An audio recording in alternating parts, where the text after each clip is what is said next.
문학책 볼게요. 오늘은 되게 특이하게 보이지? 문학작품이 주르륵 나열되어 있죠. 66쪽입니다. 문학책 66쪽이에요. 자, 여기서는 우리가 시나 소설이나 아니면 수필을 봤을 때, 그러니까 전체적으로 문학작품에서 드러나는 태도에 대해서 그 단어를 알라고 그 단어에 대한 이제 설명이라고 생각하시면 되거든요. 그래서 내용 이제 다 보지는 않고 중요 부분에서 이런 것을 통해서 어떤 태도를 알 수 있다. 이 부분은 이제 중점적으로 볼게요.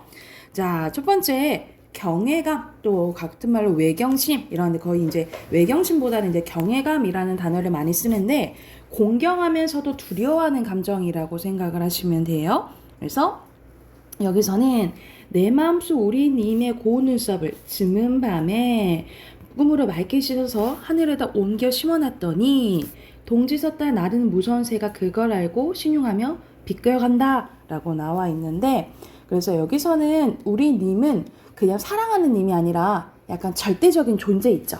절대적인 존재에 대해서 얘기해서 그거에 대해서 얘기했다라고 생각하시면 되고, 그 다음에 두 번째는 공동체 의식에 대해서 나오네. 집단의 이익이나 권위를 존중하고 공동체의 조화로운 발전에 염두에 둔 태도라고 생각하시면 돼요. 그래서 여기서는 떡가을나무 숲을 얘기를 하는데, 이 떡가을나무 숲이 이 자연물들을 이렇게 다 포용하는 공간이라고 보시면 되거든요. 그래서 이 떡가을나무 숲을 통해서 공동체 의식을 조금 알 수 있다. 왜냐하면 다 이렇게 포용하기 때문에 알 수 있다라고 생각하시면 되고, 그리고 세 번째는 공존입니다. 공존은 같이 존재하는 거지 서로 도와서 함께 존재하는 걸 얘기를 하는데, 여기서는 파파 위난 씨는 이주민이고 그리고 지한석 씨는 정주민이지만 같은 이제 노동자인 거죠. 그래서 손발이 많고 호흡도 많다. 그래서 한국 청년 지한석 씨가 내는 숨소리에 미얀마 처녀 파파 위안 씨는 가만히 귀를 기울인대. 그래서 같이 말 그대로 다른 나라 사람이지만 같이 사는 모습이 나오는 거죠. 그래서 요거는 말 그대로 우리 지금은 거의 다문화 사회잖아, 그지? 다문화 사회여서 솔직히 요즘 현대 시들의 이렇게 다문화주의에 대해서 이야기한 시들이 종종 나와요. 그래서 여기서 공존, 앞에서 나왔던 뭐 공동체 의식 이런 거랑 연관지어서 주제를 좀 알 수 있겠지, 그치? 그래서 특히 이제 하종호 시인이 이 약간 이주민들 그리고 다른 나라 뭐 그대로 동남아 사람들에 대해서 좀 이야기를 시를 쓴 게 많다라고 생각을 하시면 되고요. 그 다음에 관조 나왔네. 관조는 어떤 것에 대해서 지켜보는 걸 얘기해요. 그래서 고요한 마음으로 사물이나 현상을 관찰하거나 비춰볼 때 관조적이라고 하는데, 그래서 이 관조적이랑 뭐랑 좀 같이 나오냐면 사색적이랑 좀 같이 나와요. 사색은 깊이 생각하는 걸 얘기하지. 그래서 같은 맥락에서 많이 나온다라고 생각을 하시면 되고, 그래서 여기서는 산은 구강산 보랏빛 석빛, 그리고 산도와 도어성이 불고 봄 눈노가 흐르는 옷 같은 물에 사슴은 암사슴 발을 씻는다 하면서 산 그리고 산에 있는 산도와 그리고 사슴을 관찰하는 게 나온다라고 생각하시면 되고, 그리고 이렇게 시선의 이동도 나온다라고 생각을 하시면 돼요. 그래서 멀게 우리 산이 더 크잖아, 그치? 멀리 보고 사슴으로 좀 더 가까이 가지, 그치? 그래서 원경에서 약간 이제 근경으로 시선의 이동도 나타난다라고 생각하시면 돼요. 그 다음 기대감입니다. 기대감은 어떤 일이 이루어지길 바라고 기다리는 심성을 얘기하죠. 그래서 여기서는 너였다가 너일 것이었다가, 그러니까 너를 기다리는데 너가 지금 안 오는 상황에 대해서 이야기하고 있다라고 생각을 하시면 되고요. 사실 이거는 시대적으로 봤을 때 민주주의를 지금 기다리는 거예요. 그래서 우리가 절대론적 관점으로 볼 수도 있지만 외지적 관점으로도 볼 줄 알아야 되겠지, 그치? 그 다음 오른쪽으로 갈게요. 오른쪽에 깨달음이에요. 깨달음은 생각하고 궁리하다가 알게 되는 것이라는 거지. 그래서 나를 가르치는 건 언제나 시간이었다라는 이 부분을 통해서 시간이 지난 만큼 우리 그러잖아. 우리 아픔도 시간이 지나면 조금 무뎌지고 괜찮아지고 이런다고 하잖아요. 이런 것처럼 시간이 지나면 괜찮아지고 좀 성숙해진다라는 것을 깨달았다라고 생각하시면 되고, 달과는 사소한 사물이나 일에 얽매이지 않고 세속을 벗어난 듯한 태도라고 생각하시면 되는데, 나무로 창을 내겠소. 밭에 한 참갈이 괭이로 파고 호미로 김을 매줘. 강냉이가 있걸랑 함께 와서 먹어도 좋다. 왜 사냐건 그냥 웃죠. 그냥 왜 살아요? 그냥 사는 거지 하면서 여기서 이제 삶에 대해서 그냥 만족하고 살아간다라는 약간 초월한 달관적 태도를 보여준다라고 생각하시면 되고요.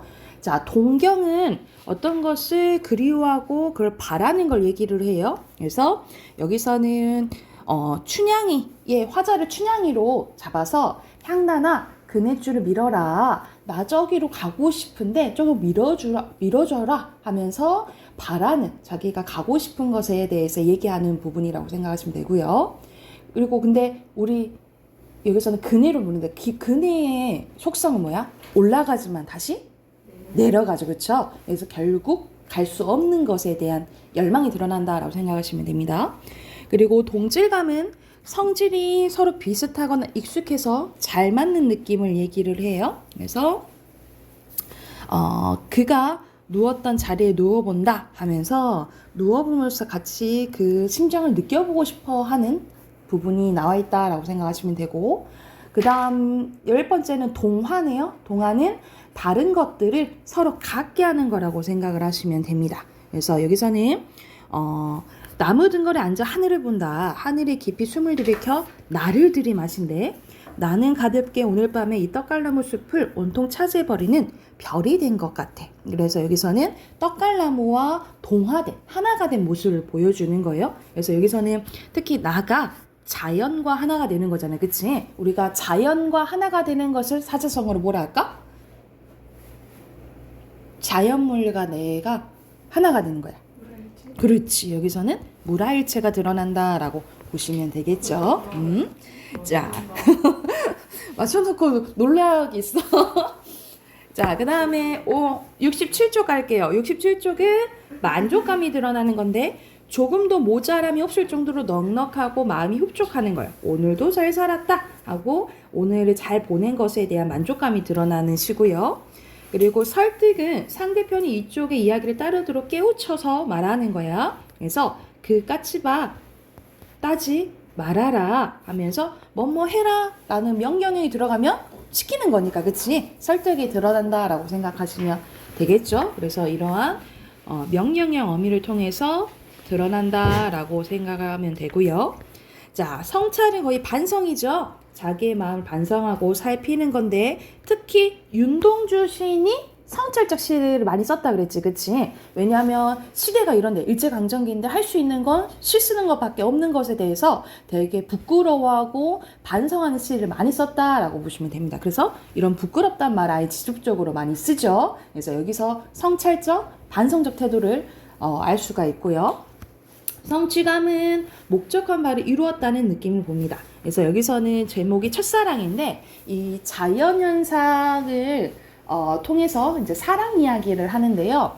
눈이 막 도전을 하는 거예요. 어떤 도전하냐면 눈꽃을 피우기 위해서 계속 도전을 해요. 그래서 결국 햇솜 같은 마음을 다 퍼준다면 마침내 저 표현의 황홀을 보아라. 피어냈다라는 것을 꽃을 얘기하는 거지. 그래서 여기서는 눈꽃은 황홀은 눈꽃을 의미한다라고 보시면 돼요. 그래서 여기서는 이 인간의 사랑 이야기를 자연물에 이게 빗대서 이야기한 시다라고 생각하시면 되고, 소망은 어떤 것을 바라는 거예요. 어서 너는 오너라 하는데, 자, 박두진 나오면 여기서는 일제강점기 때 생각하시면 됩니다. 그래서 여기서 너는 조국의 해방, 독립을 의미한다라고 생각을 하시면 되고요. 그래서 시 자체적으로 이렇게 해석하는 경우도 있지만 우리는 이제 시대적인 것을 조금 많이 봐야겠지. 그런 문제들이 많이 나오니까. 그리고 오른쪽 보면은 낙화입니다. 낙화는 꽃이 떨어지는 것을 얘기해요. 자, 가야 할 때를 언제인가를 분명히 알고 가는 이의 뒷모습이 얼마나 아름다운가. 봄한철 격정을 인내한 나의 사랑이 지고 있대. 그래서 고로 지고 있다라고 하는 거니까 지금 꽃을 떨어지는 것을 이제 내 사랑이 가는 것에 비유가 하는 거죠.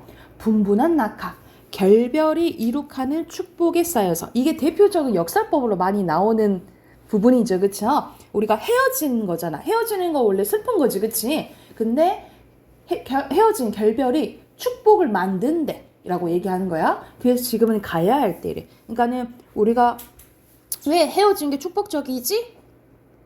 말이 안 되잖아, 그치? 근데 헤어짐으로써 우리가 한 단계 성숙할 수가 있는 거죠, 그쵸? 그래서 여기서는 대표적인 역설법이고 이 이별에 대해서 순응하는 게 나온다라고 보시면 돼요. 그래서 순응, 수용은 어떤 것을 받아들인 것을 의미한다라고 보시면 되고요. 자, 안도감은 모든 걱정을 떨쳐버리고 편히 갖는 마음으로 여기서는 소설 학 일부분인데요. 그래, 너는 사람을 죽여봤니? 자식이 하면서 성삼이의 가슴 한 폭탄이 환해짐을 느낀다. 막혔던 무엇이 풀려내린 것 같았대. 그러니까 여기서는 이제 친구가 사람을 죽인 줄 이렇게 의심했는데 안 죽였다라는 것을 안도하는 부분이라고 생각하시면 되고요. 자, 안빈낙도 많이 나왔지, 그치? 빈은 뭐라 해서 빈? 가난할 빈자죠, 그쵸? 가난하더라도 즐기면서 살겠다라는 의미야. 그래서 안빈낙도랑 뭐랑 같이 많이 나오죠? 안분지족이랑 많이 나와요. 여기서는 분수에 맞게 사는 것을 만족한다 이런 뜻이라고 보시면 돼요. 그래서 보통 시조에서 자연에서 막 즐기는 모습이 나오면 안빈낙도랑 안분지족 기억하시면 되겠죠. 그래서 여기 봐봐. 10년을 경영하여 계획을 세워가지고 초려삼간을 세우니 세 칸밖에 없는 소박한 집이잖아, 그치? 그래서 이걸로 소박한 삶을 알 수 있고요. 그래서 나 한 칸, 달 한 칸에 청풍 한 칸 맡겨두고 강사는 드릴 데 없으니까 둘러두고 보리라 하면서 자연 친화적인 태도를 보여주고 있다라고 보시면 되고요. 자, 연민은 불쌍하고 가련하게 여기는 거지. 그래서 이런 추위와 주림에 시달려온 사람들에 대해서 연민이 드러났어. 여기 결국 이렇게 우리 힘들었지 않았냐. 그래서 우리 이렇게 서러운 이야기 다 읽고 우리 꽃향에 취해서 즐겨보자. 이거는 이제 아까 박두진 시 나왔었지. 5번이 나왔었죠. 5번에 67조 5번이 나왔었죠. 그러니까 시대적으로 보면은 이렇게 꽃향기에 취한 거는 우리 독립해서 해방했으니까 이걸 즐겨보자 이 얘기라고 보시면 돼요. 그리고 예찬은 너무 훌륭해, 너무 좋아 하고 찬양하는 거야. 그래서 여기서는 청소라면서도 성자고 성자이면서도 청소를 한대. 그래서 여기서는 보잘것없는 일이라도 막 우리 하는 사람들에 대해서 좋게 보는 예찬적 태도가 드러난다라고 생각하시면 될 것 같아요. 자, 마지막 한 쪽 더 볼게요. 넘겨보세요. 68쪽. 자, 68쪽 보면은 유대감이 나와 있네. 유대감은 밀접하게 긴밀하게 연결돼 있어서 하나가 된 느낌을 드는 걸 유대감이라고 해요. 유대감 또는 연대감 비슷하게 느끼면 돼요.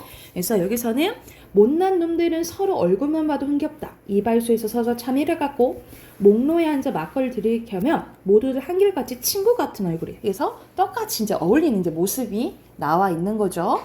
그리고 의지는 무엇인가 하고자 하는 마음인 거죠. 그래서 여기서는 닦아라 사람들아 네 마음속에 그리움을 찢어라 사람들아 네 머리 덮인 쇠 항아리를. 그래서 여기서는 찢어버리라고 했잖아요, 쇠 항아리를. 그래서 여기서는 이 부정적인 것에 대해서 벗어나자라는 내용이 나온다라고 보시면 되고요. 일체감은 남과 어울려져서 하나가 되는 느낌이라고 보시면 됩니다. 그래서 여기서는 흰밥도 가재미도 나도 나와 같이 앉아서 쓸쓸한 저녁을 먹고 우리들이라고 표현해. 흰밥과 가재미가 나랑 다 우리라고 표현하거든요. 그래서 전체적으로 의인법 쓰였고 이 흰밥과 가재미와 약간 동일하다라는 것을 나타내 준다라고 보시면 되겠죠. 이 우리들이라는 표현을 통해서. 그리고 자부심은 스스로 긍지를 가지는 마음이라고 생각하시면 돼요. 그래서 여기서는 상춘곡이라는 가사의 일부분인데 송죽. 송죽 뭐야, 여러분? 소나무, 죽, 대나무, 그치? 그 가득에 내가 풍월주의, 자연주의 되어 있어. 그래서 나 여기서 뭐 주인이거든? 완전 즐기고 있거든? 라고 해서 자기 삶에 대한 자긍심이 드러난다 라고 생각하시면 되고요. 자, 지조는 말 그대로 우리가 지조랑 절개 많이 나오죠. 그쵸? 그래서 원칙과 신념을 굽히지 않고 끝까지 나가는 꿋꿋한 의지. 그래서 보통 우리 선비들, 양반들이 쓴 시에서 많이 나오는 게 지조절개 생각하시면 되겠죠. 앞에서 나왔던 송죽 이런 것도 보통 지조와 절개 상징한다 하지, 그치? 그래서 눈 받자 휘어진 대를 누이라서 굽혀둔 고 구분절이면 눈 속에 푸르겠냐. 아마도 이렇게 한겨울의 추위를 이겨내는 것은 너뿐인가 하노라 하면서 여기서는 대나무에 대해서 굽히지 않는 마음에 대해서 얘기했다라고 생각하시면 되고요. 자, 6번 보면 지향입니다. 지향은 어떤 목표를 뜻이 쏠려 향하거나 그 방향으로 쏠리는 의지를 얘기하는데 무엇인가 하고 싶을 때 지향이라고 하죠. 여러분 지향의 반대가 지양. 그렇지. 지향을 하지 말아야 되는 거. 그래서 단어 차이 구별하시고요. 자, 친근감은 말 그대로 사귀어 지내는 사이가 친하고 가까운 느낌입니다. 그래서 보통 자연물에 대해서 얘기할 때 이 친근감이랑 친밀감이 나온다라고 보시면 돼요. 그래서 보통 자연 친화적 이런 얘기가 많이 나와요.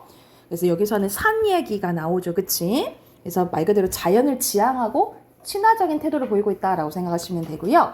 자, 통찰 봐볼게요. 통찰은 여러분 대상을 꿰뚫어 보는 거야. 그래서 예리한 관찰력으로 대상을 꿰뚫어 보는 것을 통찰이라고 하는데 법정의 무소유, 이거는 수필이에요. 수필 일부분 나왔네. 우리 무소유는 소유하지 않는 거지. 그래서 이런 말씀을 하세요. 크고 버리는 사람만이 크게 얻을 수 있대. 이게 대표적인 이것도 역설법이겠죠. 역설법. 그래서 오히려 아무것도 갖고 있지 않을 때 온 세상을 갖게 된다. 오히려 마음적으로 뭐 자유와 약간 평화를 느낄 수 있다라는 말을 이제 역설법을 통해서 드러냈다라고 생각하시면 되고요. 자, 풍류는 멋스럽고 풍치가 있는 일로 보통 자연을 즐길 때, 그러니까 우리가 즐기는 걸 풍류라고 해요. 근데 특히 자연을 즐길 때 많이 얘기가 나옵니다. 풍류적 태도 막 이렇게 나오거든요. 그래서 추강에 밤이 드니 물결이 차다. 낚시들이 치니 고기에 아니 무놈이라. 무심한 달빛만 싣고 빈저 노느라 하면서 여기서는 이제 빈배에서 니나노 하고 이제 놀고 있는 거지, 그치? 가을에. 그리고 해악은 익살스럽고 품위가 있는 말이나 행동으로 우리가 보통 민요도 나오고 민요나 아니면 이제 그 일반 백성들이 지은 뭐 잡가나 아니면은 사설시조에서 조금 드러나는 게 해악적이라고 보시면 돼요. 그래서 말 그대로 우스꽝스럽게 표현을 하는 거지, 그치?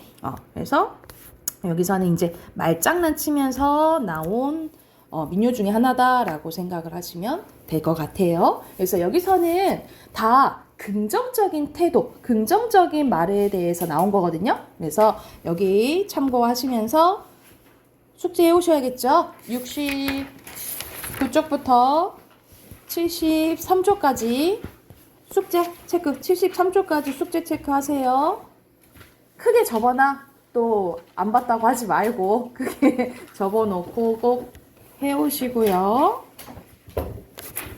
자, 독서 꺼내야겠지요.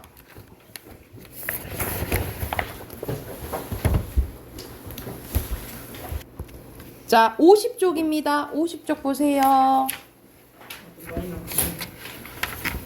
자, 50쪽 보면은 자, 여기서는 글에 따른 독해 방법에 대해서 글의 종류에 따라서 글의 독해 방법이 달라진다라는 부분인데요. 자, 말 그대로 우리가 독서하면은 다양한 분야에서 나오잖아. 과학에서 나오고 기술에서 나오고 막 인문 분야에서도 나오고 이렇게 하잖아요. 그쵸? 그래서 거기에 대해 좀 정리되어 있는 거거든요. 자, 인문, 사회, 예술 영역에서는 이론과 사상, 관점에 대해서 많이 나와요. 그러니까 말 그대로 인문에서는 여러분 그런 거 많이 나오잖아. 아리스토텔레스는 이렇게 얘기했는데 플라톤은 이렇게 얘기했고 에피쿠로스 아파는 뭐 이렇게 얘기하고 이런 것들 있잖아요. 말 그대로 이론이나 관점 파악하는 문제들이 많이 나오고 사회과학 영역에서는 현상, 체계, 제도에 대해서 많이 나옵니다. 그래서 뭐 사회 영역에서는 어떤 법이 있는데 뭐 이렇게 시행하고 또 과학에서는 이런 현상이 있는데 뭐 이렇게 뭐 적용하는 문제들이 나오고 뭐 이렇게 하죠. 그리고 과학기술에서 이렇게 나오죠. 작용 원리 방법에 대해서 나오는 방법이 있는데 이렇게 크게 세 가지로 이제 묶었네요. 첫 번째, 이론, 관점 등을 설명하는 글입니다. 특정 학자, 그러니까 학자나 예술가의 사상이나 견해, 그리고 어떤 이 사람들의 관점을 설명하는 글의 유형인데요. 말 그대로 이론이나 사상의 핵심 내용을 파악하는 것을 중점적으로 봐야 된다라는 거예요. 그래서 준칙주의는 무엇이고 재량주의는 무엇이고 이것을 잘 파악을 해야 된다라는 내용이라고 생각하시면 되고요. 두 번째는 현상, 체계, 제도 등에 대해서 설명하는 건데 과학 현상이나 사회 제도, 질서, 원칙 등에 대해서 구체적으로 보통 사례들이 나와요. 그래서 설명하는 글의 유형이라고 보시면 되고요. 인간관계를 중심으로 내용을 정리하는 것이 효과적입니다. 말 그대로 이렇게 해서 이렇게 된다라는 내용이 나온다는 거지. 그래서 여기서도 봐봐. 뭐 전략들이 나오고 그 결과 Z사는 B국의 자회사의 법인세가 부과될 이유는 최소화한다 하면서 여기서는 뒤에 결과가 이렇게 나오죠. 그래서 보통 원인과 결과 관계로 나온 경우가 있다라고 생각하시면 되고요. 세 번째는 작용 원리 방법에 대해 소개하는 글인데 생물의 반응이나 기술의 원리, 구체적인 방법이 들어가는 글의 유형입니다. 그래서 여기서는 작용 조건이나 어떻게 되면 이렇게 된다라는 작용 조건이나 작용 과정이나 단계를 파악하는 데 중점을 둔다라고 보시면 돼요. 그래서 렌즈를 움직이는 방법 중에는 보이스 코일 모터를 이용하는 방법이 있는데 이렇게 해서 이렇게 되고 하면서 여기서는 과정 중심이네요. 이거는 과정은 말 그대로 이렇게 돼서 이렇게 되고 그것을 조금 기억을 조금 많이 해놔야겠죠. 이런 식으로 크게 세 개로 이렇게 묶었다라고 생각하시면 돼요. 그러면 옆에 글들은 어떻게 전개되어 있는지 한번 봐볼게. 자, 기술이라는 용어는 고대 그리스에서 사용되는 테크네에 유래했는데요. 플라톤은 진짜 많이 나와, 그치? 플라톤은 왜 이렇게 열받아 해? 자, 플라톤은 소크라테스의 영향을 받아 사물의 본질을 밝혀내는 정신적 활동을 에피스테메 그리고 삶의 가치를 달성하는 데 필요한 도구를 생산해내는 실용적인 활동이나 테크네로 구분했대. 아리스토텔레스도 여기에는 동의를 했지만 플라톤과 달리 정치, 법률 등은 어떤 이론을 지니고 있지 않은 실제적인 활동을 측면에서 테크네라고 얘기했다는 거죠. 이러한 고대 그리스 철학자들은 삶의 정신적 가치보다 물질적 가치를 더 중요시한다는 이유로 기술을 어떻게 봤대? 부정적으로 봤대요. 그러면 플라톤에 들어갈 것 정치, 법률을 포함한 여기서는 정신이고 자 테크네로 분류한 아리스토는 뭐로 본 거야? 이거는 실제적 또는 실용적 쓰시면 돼요. 그래서 무엇을 부정적으로 봤다? 기술을 부정적으로 봤다라고 빈칸 넣으시면 되겠죠. 그쵸? 자, 밑에는 내용 파악을 하고 내용 맞는지 확인하는 거네요. 자, 내용 증명은요. 개인 간 채권, 채무 관계나 우리 막 돈 빌려주고 막 이런 것들 있잖아. 권리 의무를 더욱 명확하게 할 필요가 있을 때 주로 사용되는데요. 예를 들어 하고 살이 나오네. 그치? 방문 판매를 통해 충동적으로 구입한 화장품, 건강식품 등 구매 계약을 기간 내 취소하고 싶을 때 사용할 수 있고요. 특히 판매자와 연락이 되지 않는 등의 사유로 계약을 처리할 수 있는 기간 내에 처리가 불가능한 경우에도 사용 가능하대. 내용 증명은 다른 우편물과 달리 우체국에서 같은 내용의 문서를 세부 제출해야 되는데요. 이는 발신인, 수신인, 우체국 3자가 각각 동일한 내용의 문서를 소지하기 위해서요. 그 결과 발신인이 작성한 어떤 내용의 문서가 언제 누구에게 발송되었는지를 우체국장에 증명할 수 있게 되는 것이죠. 그러나 이것은 문서의 내용에 맞다는 것까지 증명하라는 것은 아니라는 것을 유의해야 된다는 거죠. 내용 증명 우편이 발송되었다는 사실은 입증하지만 이 문서 내용이 맞는 것까지는 확인할 수는 없다라는 내용이야. 그럼 1번 계약을 철회할 수 있는 기간이 지난 경우에는 내용 증명해도 소용없다 했어? 아니요. 사용 가능하다 했죠, 그쵸? 1문단에서 X고요. 자, 내용 증명 위해서는 수신인을 보내는 문서와 같은 내용의 문서를 발신인도 보관하고 있어야 되죠. 맞고요. 그리고 우체국장이 내용 증명 우편을 발송했다는 증거를 증명했다는 것은 문서 내용의 진위를 입증하는 증거도 돼? 내용은 확인할 수 없다 그랬잖아. X겠죠. 이해됐나요? 이렇게 바로 파악하시면 되고, 자, 여기는 본문 내용을 이렇게 시각화했네요. 시각화했네. 내용 보면, 자, 전자요금 징수 시스템이 작동하는 과정. 여기서는 이제 과정이 나오는데, 그러면 이건 3번. 옆에 왼쪽에 보면 1, 2, 3 중에 3번에 해당되는 거겠죠. 그쵸? 자, 우선 차량이 요금소의 첫 번째 게이트를 통과할 때 차량 단말기와 첫 번째 게이트에 설치된 제1기 1기지국 간의 통신이 일어난대요. 여기서 통신이 일어나는 거지, 그치? 제1기지국의 차량 단말기로부터 전송받은 요금 징수 관련 데이터를 잃어버리지 않도록 임시 저장소에 보관하면서 보관하는 건 어디야? 임시 저장소야? 그럼 기억에 들어갈 게 뭐야? 임시 저장소가 되겠죠. 거의 동시에 지역요금 ETC 서버로 전송이 된대요.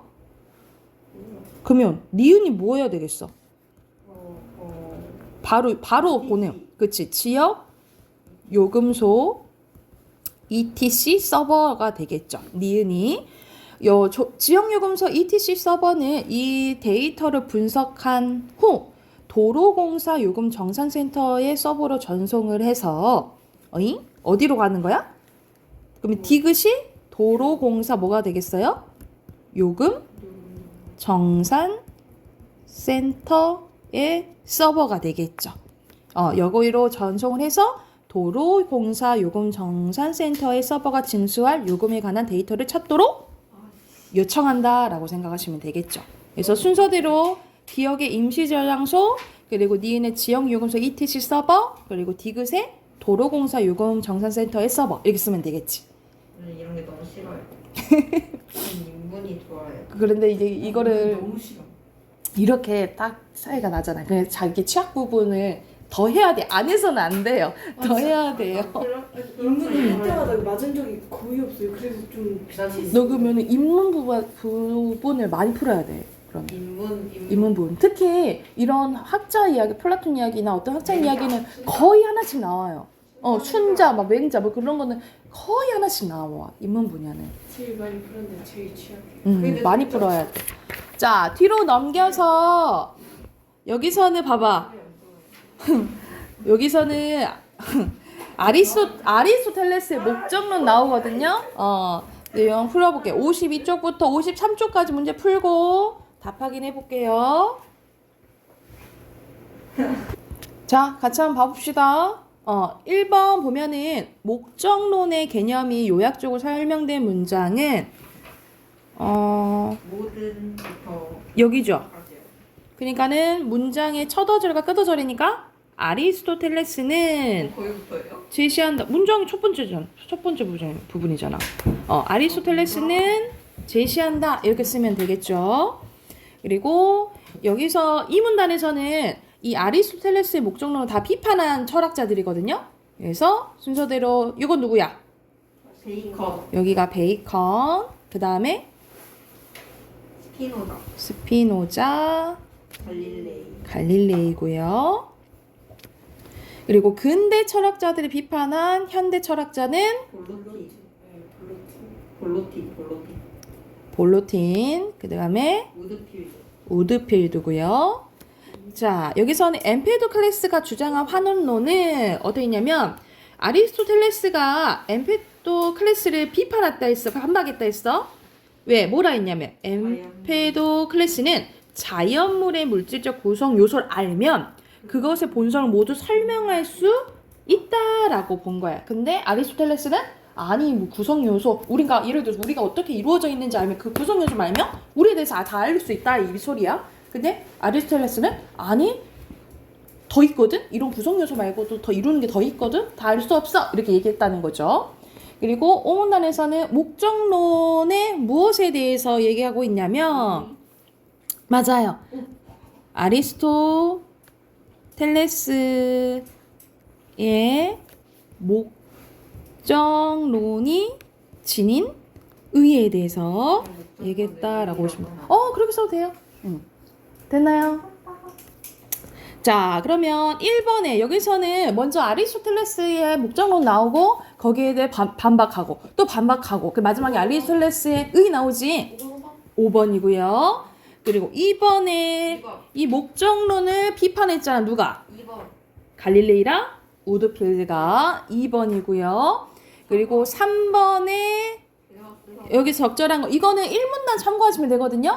1문단에 보면은 1문단 여러분 둘, 넷, 내 기억에서 한번 6번째 줄 보면은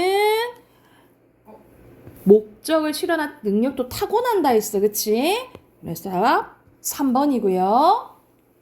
왜나 웬일이야? 그리고 4번 봐볼게. 자, 여기서 생물학자 마이어는 뭐라고 봤냐면 창발론을 얘기하잖아요. 그래서 자, 창발론은 복잡한 수준이 한 단계 오를 때마다 구성 요소에 관한 지식만으로는 예측할 수 없는 특성들이 나타난다는 거. 그러면 누구랑 생각이 달라? 엠페도클레스랑 의견이 안 맞잖아. 엠페도클레스는 구성 요소가 다 있으면 파악할 수 있다 했고 얘는 뭐야? 더 예측할 수 없다 그랬죠. 그쵸? 그러면 누구랑 생각이 똑같아? 아리스토텔레스랑 생각이 똑같아. 그래서 답은 3번? 3번입니다. 쌤, 웬일이야? 잘했어. 됐을까요? 문법 꺼낼게요. 야, 나 개가 천수만 아니야? 쌤 이제 이 뒤부터 인문이 나와요. 맞아요. 연습방에 나와요. 의문이 아리스토텔레스. 이제 영역별로 나와요. 이런 게 인문 나와. 자, 어저께 피동했었고 오늘 이제 사동합니다. 106조 펴세요. 106조.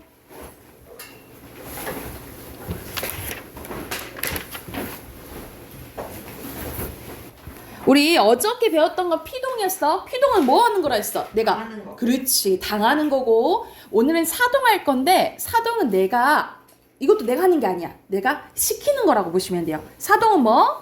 시키는 거. 자, 먼저 사동은 주어가 동작을 남에게 시키는 거라고 한다면 거기에 반대는 여러분 주동이에요. 주동은 직접 하는 걸 얘기를 해. 선생님 그러면 어저께 피동의 반대가 뭐라 했지? 능동이지. 그러면 능동이랑 주동은 뭔 차이예요? 사실 별 차이가 없어요. 근데 반대 개념이 다르다라고 생각하면 돼. 그래서 능동의 반대가 뭐? 피동. 주동의 반대가 뭐? 사동. 이렇게 기억하시면 돼요.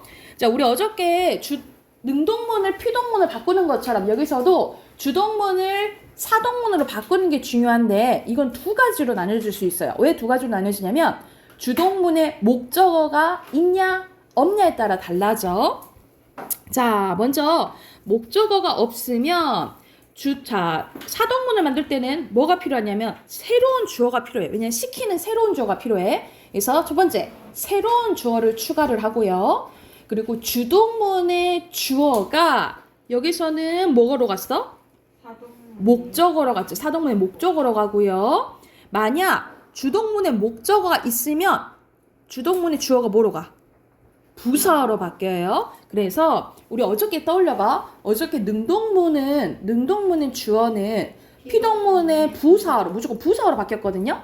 근데 요거는 목적어 유무에 따라서 주동문의 목적어 유무에 따라서 만약 목적어가 없으면 뭐로 바뀌고 목적어로 바뀌고 목적어가 있으면 뭐로 바뀌어요? 부사어로 바뀐다라고 보시면 돼요. 이해됐나요? 그리고 여기 만약 목적어는 그대로 목적어로 간다라고 생각을 하면 돼. 그리고 자, 서술어는 자연스럽게 어떻게 바뀌냐면 기본형이 차다잖아요. 그쵸?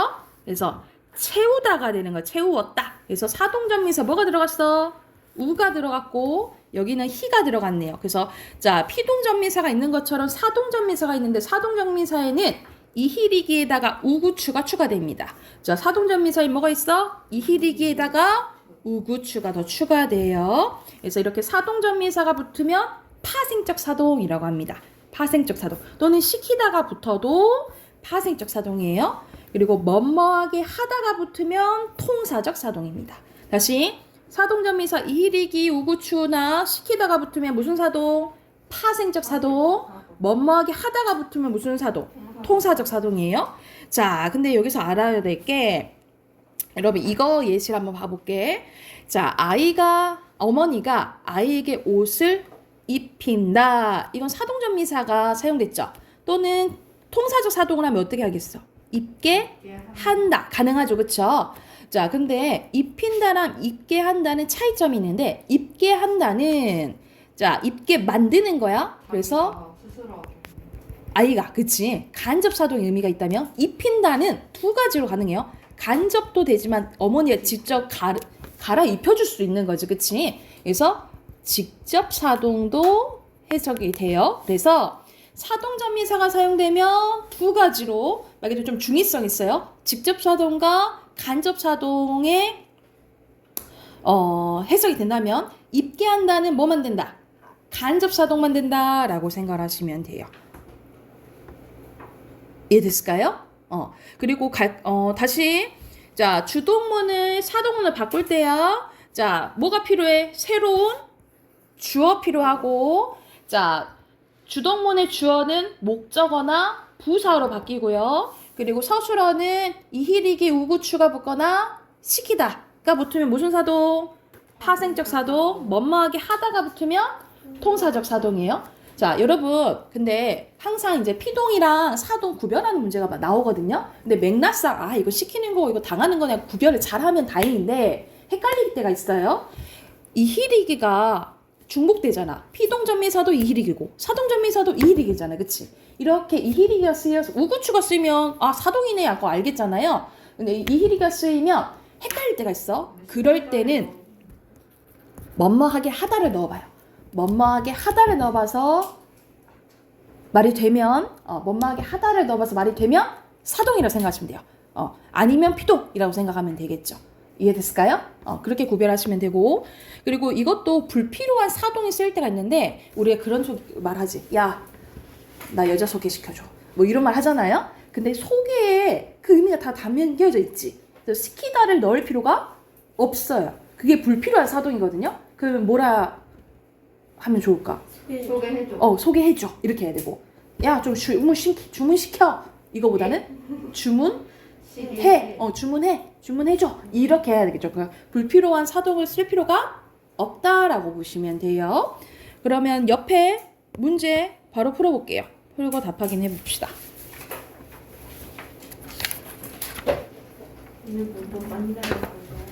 네, 얼른 하세요. 느리게 해야겠다. 자, 6번에 순서대로 먹게 했다잖아. 뭐뭐하게 하다 쓰였죠? 사동, 주동. 자, 이거는 주어 만들면 되겠죠? 그냥 만들어. 지호가 철수에게 밥을 어떻게 먹인다. 시제에 맞춰줘야 돼요. 그리고 강아지가 밥을 먹었다. 지효가 승훈이에게 임무를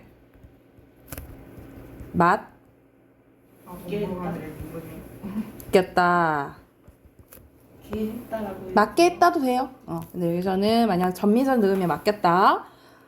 맞나요? 맞죠? 네? 네? 아니에요? 뭐가 틀렸어? 뭐가 틀렸어요? 어미에.